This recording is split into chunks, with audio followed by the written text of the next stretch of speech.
আসসালামু আলাইকুম বন্ধুগণ, সবাই কেমন আছেন? সকল ফেসবুক ইউজারদের জন্য একটি সুখবর। আমরা অনেকেই আছি যে ফেসবুক ইউজ করে, কিন্তু আমরা মেসেঞ্জার ইউজ করি না। আমাদের প্রয়োজনের ক্ষেত্রে যে কোনো ফ্রেন্ডকে কল করতে হতে পারে।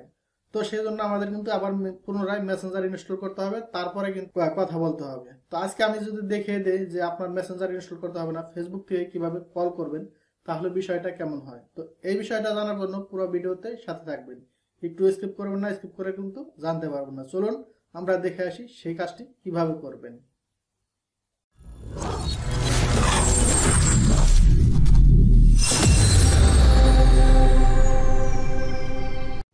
তো আমরা মূল কাজে চলে আসলাম। তো আপনাকে ফেসবুকে প্রবেশ করতে হবে।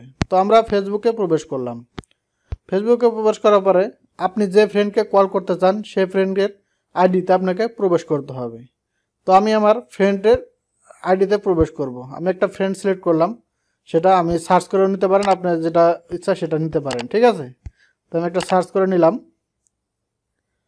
এটা নেওয়ার পরে এখানে আপনারা আসবেন, দেখবেন এরকম প্রোফাইলে আসবেন। তার আসার পরে দেখবেন থ্রি লাইনে একটা সাইডে আইকন আছে, যে থ্রি লাইন আইকন, এখানে ক্লিক করবেন। এখানে ক্লিক করার পরে দেখেন সর্বপ্রথমে পেয়ে যাবেন অপশন। প্রথমটা পাবেন অডিও কল, তারপরে ভিডিও কল। তো এখান থেকে আপনি চাইলে কিন্তু যে কোনো কল করতে পারেন। তো আমি ভিডিও কল দেব। আমার কল চলে গেছে, তো আমি কল দিলাম। আপনাদের দেখানোর জন্য শুধু দেখাইলাম, কাটে দিলাম। তো এটা কিন্তু আপনি কল দিতে পারবেন। তবে এখানে একটা কন্ডিশন আছে। এই যে আমার এই ফ্রেন্ডটা, এনার কিন্তু মানে এনার যে প্রোফাইলটা, উনি কিন্তু প্রফেশনাল মোডে কনভার্ট করে নাই, সুতরাং তাকে আমি কল করতে পারতেছি। কারো আইডি যদি প্রফেশনাল মোডে থাকে তাহলে তাকে কিন্তু আপনারা কল করতে পারবেন না।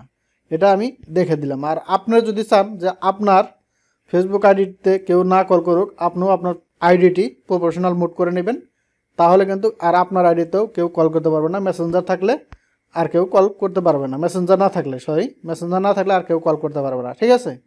তো বন্ধুগণ, এই ভিডিওতে আজকে এ পর্যন্তই ছিল। পরবর্তী ভিডিওতে দেখা হবে। সে পর্যন্ত ভালো থাকবেন, সুস্থ থাকবেন। আল্লাহ হাফেজ।